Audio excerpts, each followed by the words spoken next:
And Jesus himself said that he did not come to do away with the law. He does not take us out of this world if he does not want us to be contaminated by it. This is the Adventist Pilgrimage Podcast with your hosts, Michael Campbell and Greg Howell. My good buddy Greg Howell is out for summer break, but we didn't want to miss out on all the action of a new book about Adventist history that has recently come out, and I'm just so excited. First, I want to welcome our special guest for today, Dr. David Trim. David, welcome to the show. Hello, Michael. It's great to be back with you. Thank you for having me. A privilege. And so those of you that don't know Dr. David Trim, he is the director of the General Conference Department of Archive, Statistics, and Research, and comes back with a rich background as a missionary kid growing up in India, and then also educated somewhat in the UK, and Australia as well. I think, let's see, I want to make sure I get this right. King's College London. In London. Yeah. And those of you that may not know more of his professional background, has a doctorate and specializes in the early modern era in military history. Is that right? Military and religious history. And over the years in his teaching, his professional life, keeps getting drawn back to Adventist history. And one of our most proficient scholars, one of our most prodigious in terms of just writing and scholarship, as well as, of course, your administrative leadership. So I'm deeply grateful for you both professionally as well as counting you as a personal friend. So thank you, David, for joining us. Thank you, Michael, and thank you for those very warm remarks. I appreciate it. And I just want to tell our listeners, we have a new book. Now, I've been on the camp meeting circuit this summer, so I've kind of given a chance to those that are excited and love Adventist history. But I want to make sure that our listeners on this podcast also get an opportunity, a voice to rouse the nations, Ellen White, and the growth of Adventist mission work. It's your newest book. Yes. So tell us the story behind the book. Why this book and why now? So, Michael, this year is the 150th anniversary of Adventist foreign mission. Mm-hmm. 150 years ago, in September 1874, John N. Andrews and his children Charles and Mary were sent as the church's first missionaries to Switzerland. And so that's obviously an epical event, and it's a very good opportunity to turn our church members' minds towards mission and worldwide mission, not just local evangelism, but worldwide mission and the responsibilities we all have as members of a worldwide church to the mission of the worldwide church, especially in areas where the church is weak. So it was the desire to do something to mark that. Of course, we have a podcast, Mission 150. I was just about to ask you about that. that you have been a guest on 4 times. We're very grateful to have had you. And not just the episodes I've been on there with you, but it's a great podcast. So our listeners, check out, don't miss this podcast. Yeah, Mission 150. It's available on all the podcast platforms. But so we've had the podcast. The Adventist Review has had a series of articles each month over starting late last year and running up until the end of this year. But that only goes so far. So I wanted to have a book that explored not just John N. Andrews. Yeah. Because the danger is that we focus too much on one heroic individual. And let's be clear, Andrews and his children, Charles and Mary, were heroic. Yeah. Because they'd never been outside the United States. They were doing something bold. Andrews had even dangerous, maybe. Not so much in Switzerland. There's a risk. I mean, but you're going to a foreign place where you don't speak the language, and so everything's new, and you don't know what's going to happen. No, and Andrews knows he's going to have to start mission from scratch. Yeah. In fact, he doesn't fully realize what he has to do. He is the starter of Adventist missionary work, and he has to make that up from the ground up. Sure. So one wouldn't want to underestimate just how heroic Andrews and his children, and I like to emphasize them because they tend to get left out of the story. That's true, yeah. It's always Andrews went as a missionary? Well, he took his 2 young children because his wife, their mother, had died a few years previously. Tragic, yeah. And Andrews, as a good father, is not willing to... He could have left his children at home in the United States with somebody to take care of them, but he says, no, I want to parent them, and they say, we want to go. Don't go without us, and don't stay behind because of us. So it's a missionary team. It is a missionary team. And pretty soon, the church does send out other adult missionaries as well. And soon there is a team there. Yeah. You've got Maud Cicely Boyd. Maud Cicely, she becomes Maud Cicely Boyd. You've got Daniel Bordeaux, and later his brother Augustine, and then Buell Whitney and others. Sure. And they create a team. And of course, they also send missionaries. In 1877, they sent Matteson to Scandinavia. Sure. And 1878, send Loughborough to Britain. So it sounds almost like it's a catalyst of... That's it. And that's the story I wanted to tell, Michael. I wanted to tell the story of how Adventists sent Andrews, but I didn't want it just to be about Andrews. Because it's also possible, Michael, to imagine a counterfactual history. Sure. In which Andrews goes and reports back, this isn't what we expected, which was the case. They were expecting the Swiss to have more financial resources and to support things. And Andrews basically has to say, it's not as we expected. We need more financial support from the church in the United States, in the motherland, so to speak. And you could imagine Adventists, and especially for reasons that I'll come to in a moment, you could imagine Adventists saying, this isn't what we signed up for. This is too much. We'll retreat back to the United States, which was our focus anyway. Sure. And so you could imagine that alternative history, and instead Andrews becomes the catalyst. It's almost like a logjam breaking, and we can talk more about that in a minute because it's a large part of the book. But there is a resistance to foreign mission for the church's first 11 years. But Andrews going, it's like, the small hole in the wall of the dam, that gradually there's a trickle and suddenly it bursts through. Yeah. Because of, or indeed the logjam breaking. And so Andrews becomes the catalyst for sending more and more missionaries. And within 25 years, Adventists have gone to work on every continent. Now, they only have a toehold, not even a foothold on most continents. But they've gone. And so... It's a remarkable story. So the book does tell the story of Andrews, but it also looks at the first 50 years of Adventist mission. And first 40 years, rather. And it does that partly because it ends with the death of Ellen White in 1915, which is just over 40 years. It's 41 years, but it's the first 40 years. And Ellen White is very important because she helps to drive mission, and she helps overcome that resistance that I talked about a moment ago. And perhaps we might like to talk about that now. Well, I wanted to talk about Ellen White first. Okay, so let's talk about her, because some people that don't know or aren't as familiar with Adventists, and they say, well, you get all your beliefs from Ellen White, but when you actually study Adventist history, you find out our pioneers wrestled with Scripture and everything else. But one thing that I love about Ellen White, and you highlight in this book, is her prophetic guidance really strongly nudged us and kept pointing us back and saying, you need to be more missional. Is that fair to say? Absolutely. So talk to me about Ellen White's role in that nudging. So Ellen White's role is, first of all, to help overcome that initial resistance. Now, she doesn't do a lot with that, but she issues a crucial testimony in December 1871. Right, yeah.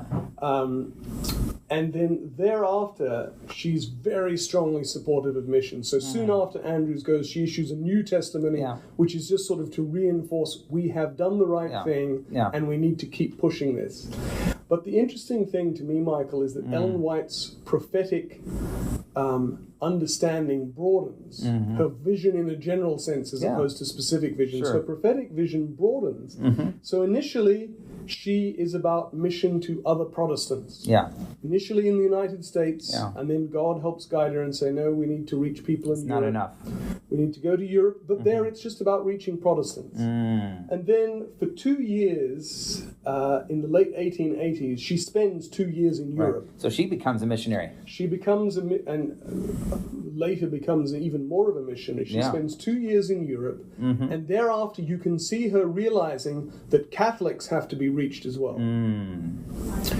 And then she goes to Australia for 9 years. So now she really is a foreign missionary serving for a long time. And of course, to get to Australia, she has to travel through the South Pacific. Her ship stops in Samoa. Yeah. And she's now, relatively speaking, closer to Asia. Yeah. And I think both the proximity and the experience, but also God's guidance, helps lead her now towards saying, no, mission has to be to non-Christian religions. Yeah. So after she goes to Australia, and both while she's in Australia and then after she comes back to the States, and for the last 14 years of her life in the United States, she writes repeatedly about the need for mission to India, China, Africa, and the oceans of the sea. Yeah. So she's taught, and all of which have in common that they're not strongholds of Christianity. Indeed, India is a stronghold of Hinduism and Islam, China of Confucianism. So she's actually talking about what today we would call the world religions, the great competitors to the Christian message. Christianity, yeah. And Ellen White, so she begins with Protestants in America, moves to Protestants in Europe, then it's Catholics. Yeah. And interestingly, actually, William Spicer later recalled, when he retired from the GC presidency in 1930, he talks about how things were when he came to be secretary of the Foreign Mission Board in 1897. He said, we didn't have any idea of going to the heathen.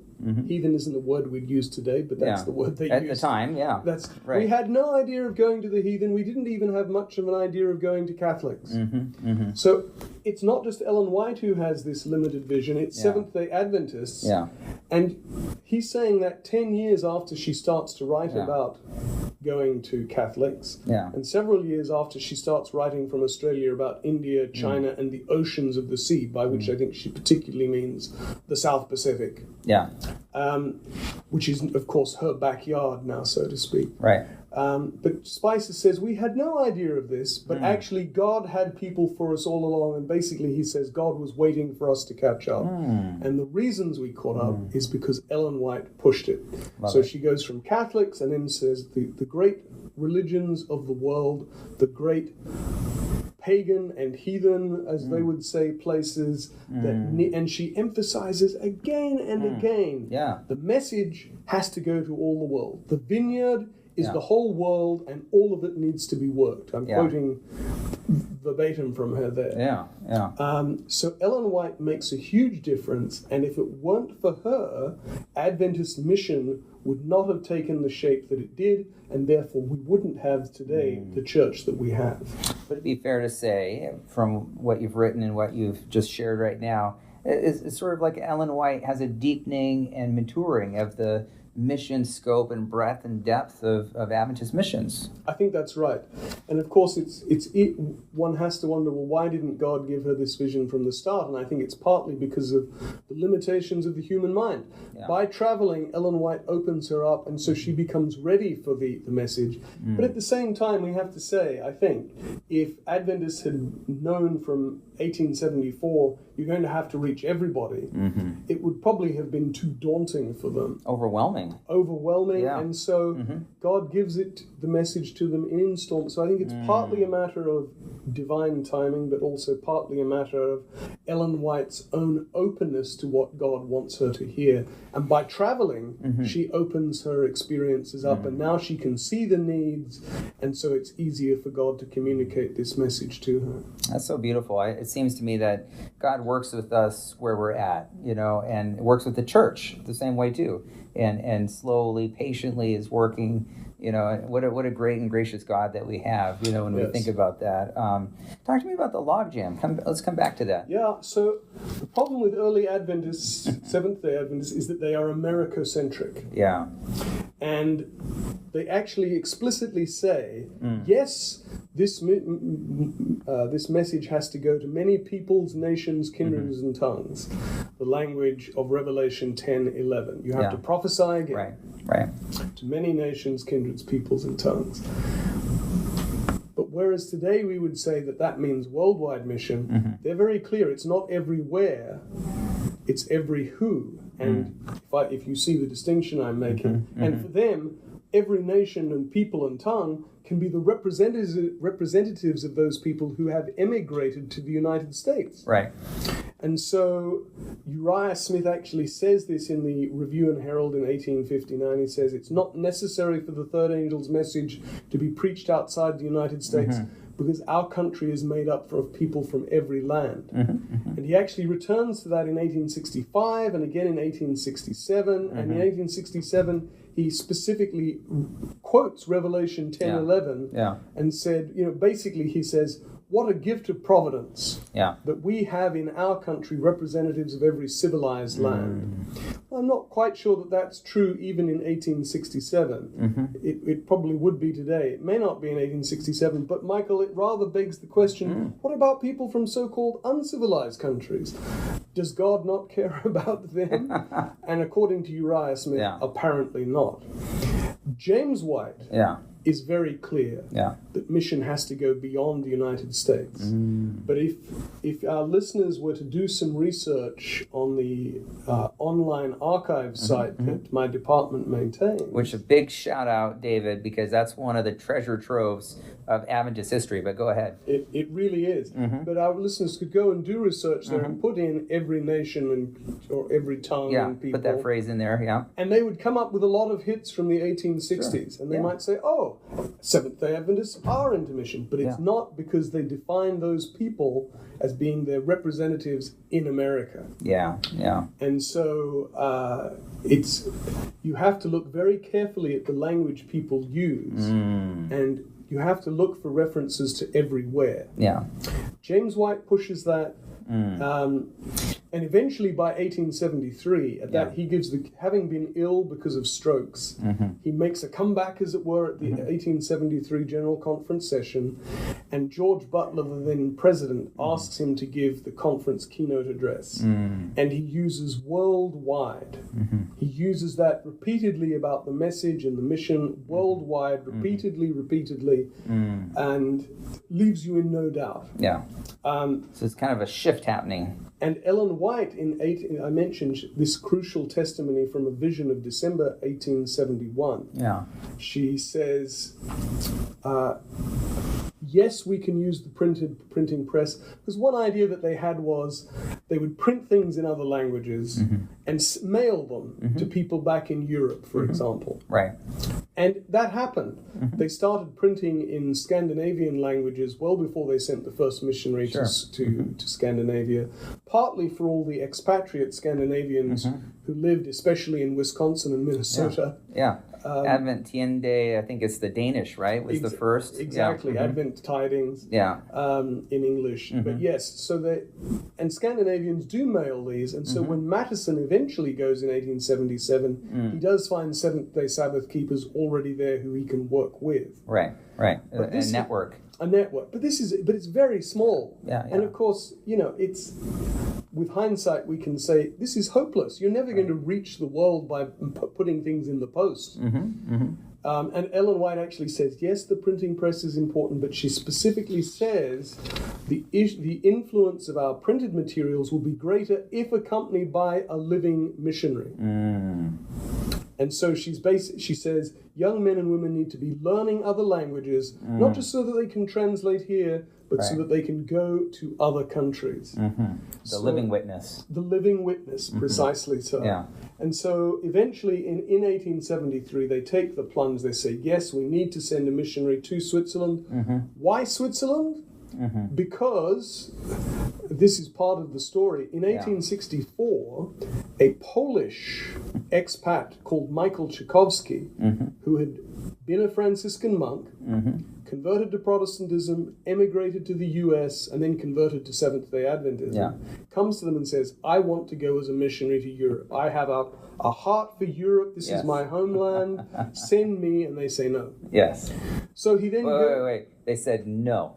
I just want our listeners to catch that. So it doesn't happen just blissfully. It comes in throes and struggles along the way. Anyways, I just want to point that out. And it's not like they even have to find a volunteer. Somebody has come to them and said, I will go, just pay for me to go. Yeah. And the answer is no, we're not going to do that. Yeah. Well, there might be various reasons for that, but I think it also shows the mindset. This is too big for us. We can be just focused on America. Yeah.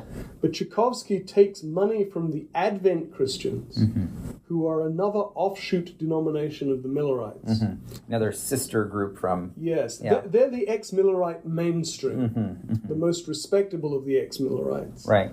And the largest. And they actually still exist today, though today they're very small and much dwarfed by Seventh-day Adventists, but they do still exist. But Tchaikovsky goes to the Sunday-keeping Adventists, the Advent Christians, and says, I will go as a missionary to Europe, and they send him. They have the vision. So you have another church that's sending our Adventist missionary that wants to be a missionary for us. Right, but what he does once he gets to Europe is he teaches the Seventh-day Sabbath. Oops. And he teaches other Seventh-day Adventist beliefs. Oh, how could he not? Yeah. And then he's writing back to the Advent Christians for reports in their paper. Right.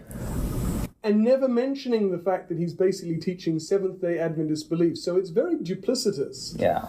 And this is part We're of... not recommending this. No, this is not a model for mission. But what Tchaikovsky does is he does found several small congregations of believers in Switzerland.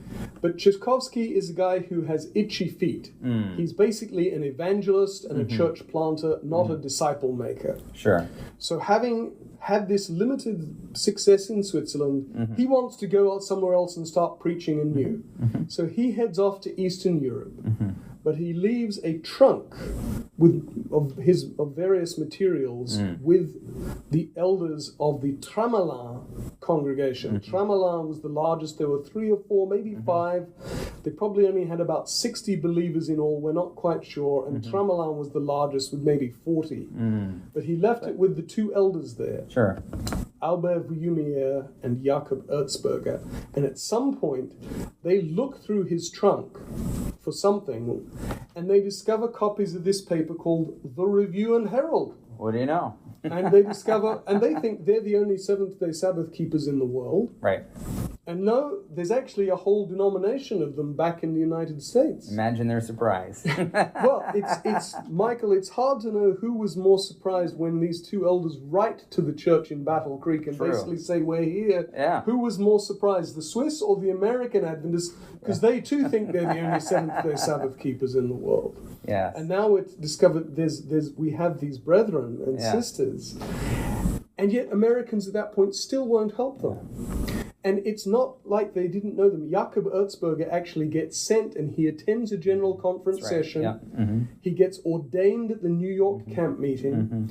So given the size of the church, a reasonable percentage of Seventh-day Adventists will have seen a living representative of the Swiss Adventists. And James White actually writes in the review and says, we know these people, we've seen photographs of them. So Erzberg must have taken photographs of the Tramelin believers. Yeah. And yet still nobody would do anything. Yeah. And White appeals for money, but then says the problem is, after nobody responds, he basically says, the people who are willing to put out money for the cause are not willing to, when not willing to do it for the cause here in America, don't see their way clear to doing it for Europe. So it's still this America-centric mindset. Yeah. And but it's also the case that the Swiss at that point were appealing for funds because Tchaikovsky was a very bad manager of money. This was the downside of... As well as being duplicitous. Yes. And a part of his... The way he doesn't like to tell the full truth is he never tells the Swiss that they're a Seventh-day Adventist. Yeah. So he's preaching Seventh-day Adventist beliefs, lying to the Advent Christians, and holding back information for the people he converts so that they have to discover through the pages of the Review and Herald. Yeah. So back to this is not a recommended missiological model here. Emphatically not. God works with people where they're at, even in our foiableness and fallenness. Yes. Takes and picks up the pieces, and God is able to use this. That's right. I'm looking at this as a believer now. Yes. I mean, but this is incredible.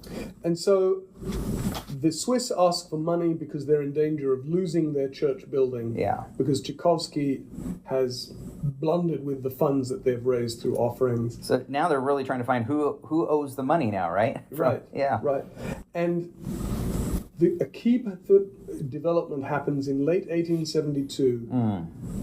Albert Vuillumière, again one of the elders of the Tremolin congregation, writes a letter. He knows that the 1873 General Conference session is coming up, and he and two others write a letter and say, we appeal to you under God whether it will not be necessary for you to send an American messenger to Europe to direct the propagation of the truth. It's in French, but that's the literal translation I'm quoting there. Right. And this is the first time the Swiss have said, please. Previously they just said, send us money. Now they're actually saying, send us an American messenger. And Michael, as you will know, in the 1860s and earlier, when Adventists write in the review about a messenger, they mean a minister. Of course, yeah. So they're saying, send us an American minister as a missionary to direct the propagation of the truth. This is what we need in Europe. And this the turning point. It is, and also because James White gives this remarkable keynote address in which he says the message is worldwide. Yeah. I think he uses the word worldwide 10 times. So nobody can be any doubt. And meanwhile, Ellen White has issued the testimony saying you need the living witness with to accompany the printed page. So finally they say in 1873, yes, we will send somebody. The question then is, how do we raise the funds? And who is the person we will send? Right. And by 1874, they've worked out how to raise the money, and they've decided that it will be John N. Andrews, who Ellen White famously later says is the ablest man in our ranks.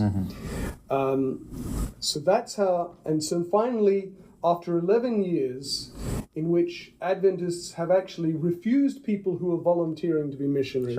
They also turned back a woman who was already a missionary in Africa, Hannah More. One of the great tragic stories. One of the great tragic stories in Adventist history, who'd been converted by reading Adventist literature and actually writes a letter to the review and says, would it not be good to have a Sabbath-keeping society work here in Africa? Which is a pretty broad hint saying, take me on as a missionary. I'm ready. I'm here. Yeah. Hello. And so even when people put themselves forward, they're too hesitant. Perhaps it's partly, again, that they just can't face the prospect of what does it mean to go abroad. It's hard enough to reach America, which they haven't done. Right. But I think it's also this Americocentrism that says America is, and what they inherit from the Millerites, Michael, is the view that actually America is the place that is most close to God's heart, and that's why the Millerite message has chiefly been proclaimed here. Josiah Litch, one of Miller's chief lieutenants, actually says the world has received the last call, the midnight call, in proportion to the presence of true Christianity. So there's even a question, do people outside America deserve to hear the midnight cry? Right. And so that's what Adventists inherit. So it takes them this 11 years in which James White and then eventually Ellen White and work on them, and eventually they discover we're not alone. Right. We have brethren and sisters in Europe. Finally, the logjam gets broken when Andrews goes. But there is, I think it's a surprising history, and this is detailed in the book. And I think it will be a surprising history to many Adventists because today we so associate ourselves with a worldwide mission. The thought that actually our predecessors might have not just simply never thought of foreign mission. You could say that it would be understandable if they just thought, we have to reach America and nowhere else, and they don't even think about it. No, they think about mission to the rest of the world and say, nah, we don't need to do that. Well, and this comes to one of the points in your book. It's talking about some of the other missionaries who've gone. So at least initially, it's like, well, we have Judson, we have all these other missionaries. Right. They already did the job for us. That's the assumption, but of course, At least initially. So, and by the way, I want to also point out something that you point out that is that our early Adventist pioneers were not hostile to these other earlier missionary efforts that were done. Right, and I make this point in the book that Adventist writers, including Ellen White, write very glowingly about Adoniram Judson, who was the first American foreign missionary, went to Burma, about Hudson Taylor, who goes to China, about David Livingstone, and about others whose names would not be so well known to people today, but were well known at the time. Sure. And Ellen White singles them out and writes about them. Other Adventist authors write their stories in church periodicals. We see ourselves as part of a wider Protestant missionary effort to the world. I think that's important because sometimes I think people think, oh, Adventists think they're better than everyone else. I mean, especially critics, or isolationists. But this is an important part of the beginning of those missional attitudes. Is as that shift in logjam happens, it's one that is thankful and appreciative of those earlier missionary efforts. Yes, and indeed is partly inspired by them. Yeah. Because the deeds of American missionaries were widely reported in the mainstream American press. Right. And so you have Seventh-day Adventists actually asking and saying, is the third angel's message to be given outside the United States? They're asking because they know about all these missionaries, and so it's natural for them to think, well, wait, shouldn't we be doing this? So they're partly inspired by them. Is what helps drive the interest in foreign mission that finally culminates in Andrews being sent. But then, as we said at the beginning, not just Andrews, other missionaries follow him up. Right afterwards. 1877, Matteson goes to Scandinavia. Andrews is in Central Europe, Loughborough goes to Britain, so you've covered the three main areas of Europe, and then 1885, missionaries go to Australia, and soon after missionaries go to South Africa. So there's this extraordinary flourishing of Adventist mission. Now, in the 1890s, things slow down somewhat, and I talk about this in the book. I want to hear. Explain. So there's a variety of reasons. One is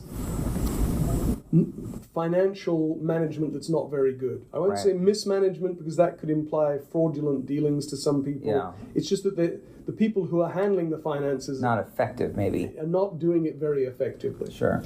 But then you also have in Battle Creek an increasingly toxic atmosphere. Because of the beginning of quarrels between John Harvey Kellogg and those who support him, the medical side, and church leaders and Ellen White. Ellen White is in Australia, so she's reacting to all this at a distance, and it takes time. You've got a whole bunch of institutions in Battle Creek. You've got the church headquarters. You've got the Review and Herald Publishing Association. Right. You've got Battle Creek College. You've got the American Medical Missionary College, which Kellogg founded, and Battle Creek Sanitarium, which Kellogg founded. You've got all of these, and then in an effort to make things work better, they found the Foreign Mission Board. The problem is, though, that instead of just being a board made up of church leaders, they actually found it as a separate corporation, Michael. And so the Foreign Mission Board starts to compete with the authority of the General Conference. So you've got the financial side, you've got the relationship side, that relationships in Battle Creek are breaking down somewhat. It seems like people are starting to operate in their own little silos. And I guess the danger in that is maybe a bit of competition. Exactly. Not clear who is in charge, is in charge of the church's missionary effort. But also you've got the danger you had at this time, an attempt to centralize despite the realities. So here's the church now represented in Europe, in Africa, in Australia, and by the 1890s they're beginning to send missionaries to South America as well. But so they've got mission stations on 3 continents plus the United States.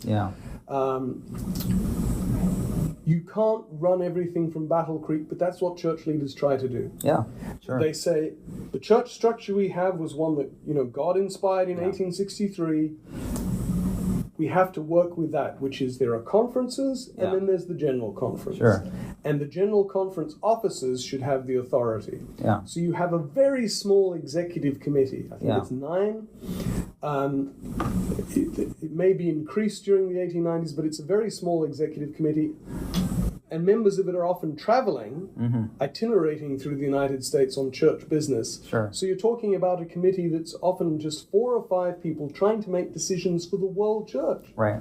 And A.G. Daniels, who later becomes GC president for 21 years, but is in Australia and New Zealand at this time, later recalls how we would be facing Australian problems, Australian things that we needed to have a solution to, but instead of being able to take the decision there in Australia for the different Australian states, we had to write back to Battle Creek, and that would take many weeks, and then the people who you needed to take a decision might be traveling, and so by the time they could meet, and then they've sent a reply back, it can be months. And meanwhile, you've got a similar situation in Europe. You've got European problems that require that are common to several European countries. Why not have a European solution? But no, it all has to be referred back to Battle Creek. And so the people who are doing this, Michael, 2 presidents, Ola Olson and particularly his successor, George Irwin, have the best of intentions. Sure. They're not power mad, they're not power crazed by any means. They're very sincere. They're very sincere. They think this is the right thing to do, that the authority of the General Conference has to be upheld, and that if you introduce a regional form of church organization, it will weaken the church.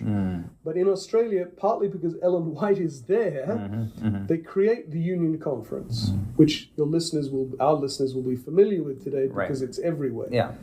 And they could do that in Australia, partly because Ellen White is there and says, go ahead and do this. The fact that the General Conference isn't keen is neither here nor there. So you've got the prophet on the spot who can say, yes, go ahead with this.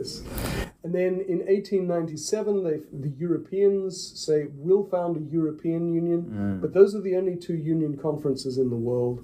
And so even America is over-centralized. Sure. So in 1901, and actually from 1901 to 1903, there's these radical organizational reforms, which are not done in order to create some kind of perfect theoretical organizational structure. They're done for mission. The people who drive them are Ellen White, A.G. Daniels, Willie White, people who've been in the mission field and realize the problems with the centralized model. So you've got the finances, you've got the toxic environment, you've got too many institutions competing with each other, and yet you've also got centralization. So out of all this, you get the Union Conference model adopted everywhere. And so all the union conferences in the United States owe their origin to the 1901 General Conference session. When basically once the General Conference session had adjourned, the members from the different regions got together in the back of the room and founded their own union conference. Some of them get renamed, a couple get merged, but most of them were the ones that existed go back to 1901. And they expand the size of the executive committee so that it's a representative body. Every union conference president is ex officio a member, and the union conferences are now the members of the General Conference. The conferences become members of a union conference. So you've got a much more widely representative body to have authority, and the Foreign Mission Board in 1903 gets suspended. It becomes the General Conference Executive Committee.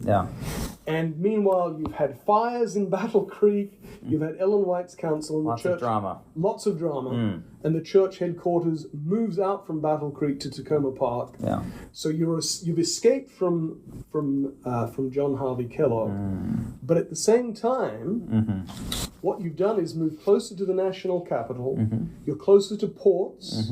You're closer to foreign embassies. You're closer to banks. In other words, you are better equipped now to send foreign missionaries because of all those. The simple change of location has a powerful implication.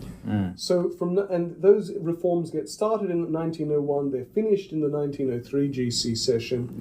And thereafter, the number of missionaries sent each year goes up and up and up and up. And it's contagious, Yeah. I think it's by around 1910. Mm-hmm. It's not that year; it's soon afterwards. Mm-hmm. The number of new missionaries sent out that year is the equivalent of the whole number in service before the 1901 reform. That's incredible. That's really incredible. And they keep maintaining these numbers thereafter.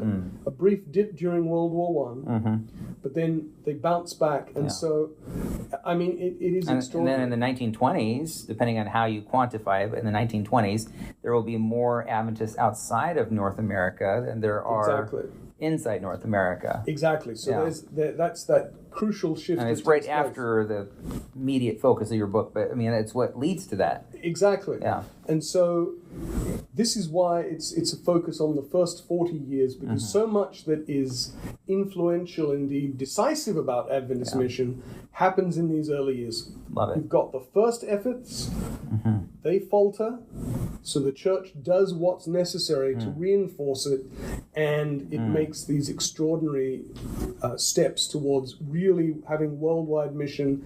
It strengthens the presence from a toehold or a foothold into a substantial presence on every continent and in what Ellen White called the islands of the sea, both the Caribbean and the South Pacific. And the church is on its way to becoming the worldwide church that we know today. Yeah. Well, you're an academic, scholar, historian, but now I want to talk to you a little bit more from your heart. You know, here we are all these years later, and the importance of mission. Talk to me more as a pastor now. You know, we have a lot of church members, we have people that are interested in Adventist history, but, you know, I think sometimes we forget how important mission is for the lifeblood of our church. Absolutely. Reflect for me a little bit on that. I think of what Ellen White wrote when she says that the prosperity of the homework depends in large extent on the evangelistic work carried out in foreign countries. She talks, and it's due to what she calls the reflex influence. The reflex influence of evangelistic work carried out in foreign countries. And we have to reflect, why is that so? And I think because, Michael, it means we're looking outside ourselves. So we become less navel-gazing. Exactly. And so if you're looking to mission outside, you're going to be more mission-minded, and you're going to have people who come back from the mission field with enthusiasm for mission in the homeland. And at the same time, God is going to bless you because you are being generous and looking outside yourself. What is Christianity if not a religion that asks you to look beyond yourself, to be generous and to give to others? Just as God has his generosity, we use the technical term of grace for it, but basically it's God's generosity to all of us. And then we should have that generosity to others. So I think that quotation from Ellen White is still powerful, and it's true.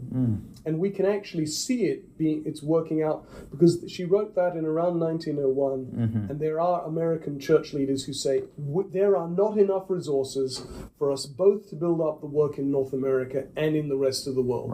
We can do one or the other, but not both. But you know what, Michael? The more they work outside, the more resources they get, the more generous church members are, and they are able to build up the work in North America and in the rest of the world. Amazing. So Ellen White's words can be empirically demonstrated to be true. So there's something about missions and just spiritual health.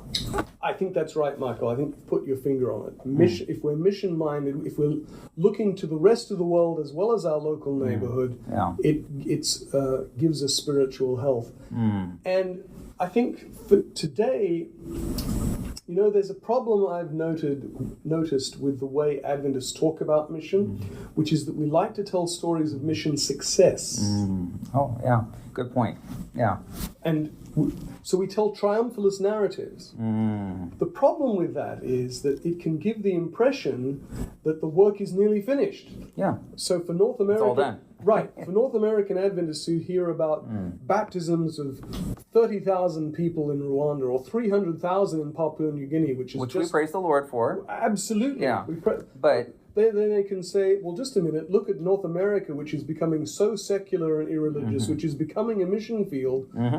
Do we still have a responsibility to the rest of the world? Isn't it taken care of? Shouldn't we just focus on my own neighborhood? Yeah. And what we need to do, Michael, is sometimes tell stories of mission failure. Yeah. And as you're aware, one of my books published in 2020 was called The Living Sacrifice, was really about stories mostly of missionaries who died. Yeah. Often very quickly, and who could be regarded as a failure by human standards. Yeah. We need tragedies.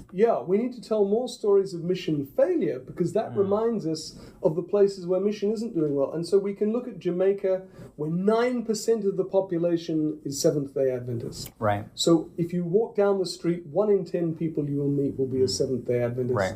In Zambia and Zimbabwe, it's more than 6% of the population. In the South Pacific, there are countries with 12% of the population. And Papua New Guinea, I don't know what it will be now once all the baptisms are finished. It was already high, and it will be massively higher. Yeah. But what we don't talk about is Islamic West Africa, North Africa, the Middle East, Southern Asia, East Asia, China, Japan, and Central Asia, and for that matter, Europe, which once was Christendom and sent out so many Adventist missionaries in the early to mid 20th century. Today, if you look at the big cities in Europe, they've got ratios of population to member that are worse than some in the 1040 window. Highly secularized. And very difficult to reach. Yeah. So there are by the way, I want to pause for a second. 1040 window, just really quick, if our listeners don't know what that is. So it's an imaginary window drawn on the globe between the 10th and 40th degrees of latitude.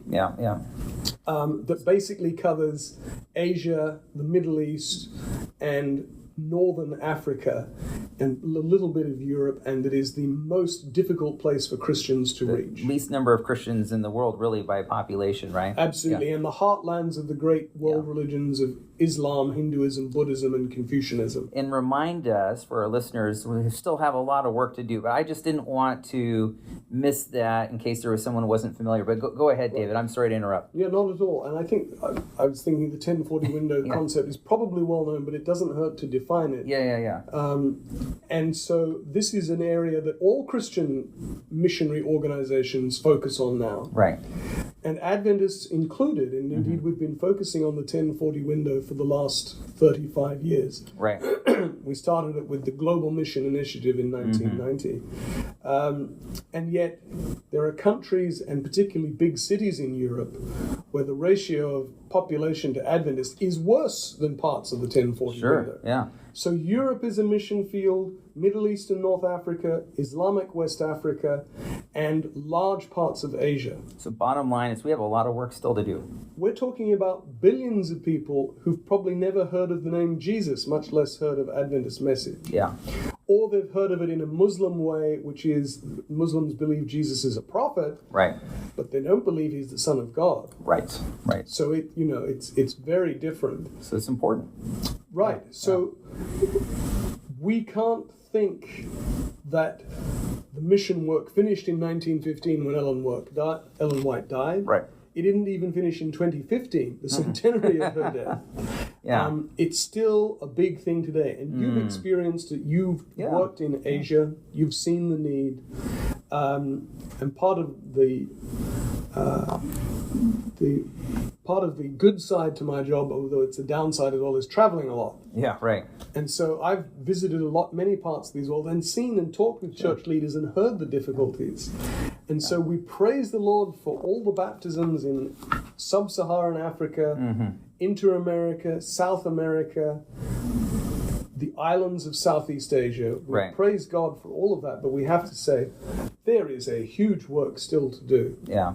And I don't remember the exact number, but it was something like 85 or 87%. But Doug Venn, who works in this building, he was our global mission leader in the Southern Asia Pacific Division when we were there. So this is 5-10 years ago, but it was in the upper 80 percentile of people groups that were completely unreached. And so when I was there, I was thinking, here we're living in a place where we see the church growing, but then I was daunted, to come back to the term beginning of our podcast, of just how real and fresh and raw that there is this incredible challenge before us, that an opportunity too. And so the mission of the church lives on. It's not something, as you're saying, in the past, but it's something in the present. To hear, to move from scholarship to the fact of God has given this church a work to do.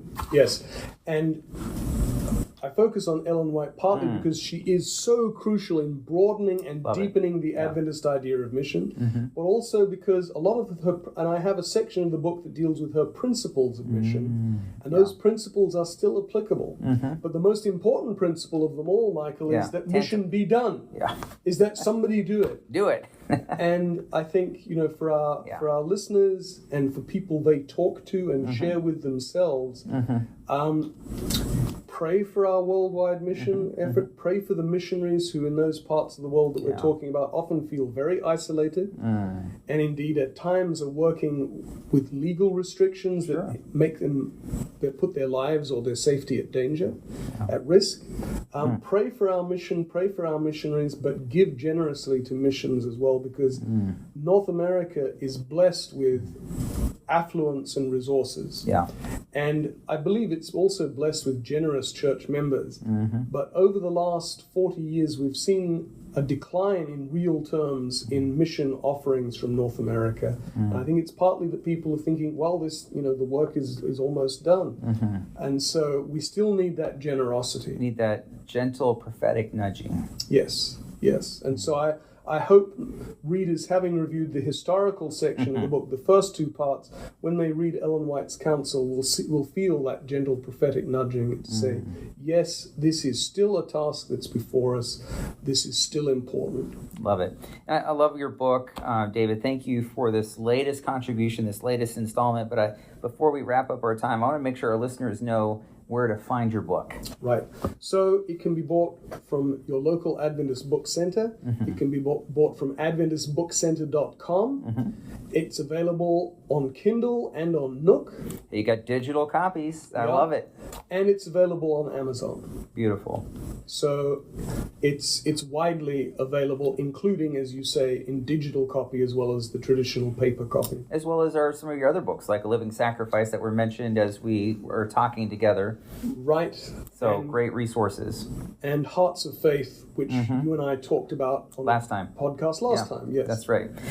So some really tremendous resources in Adventist history.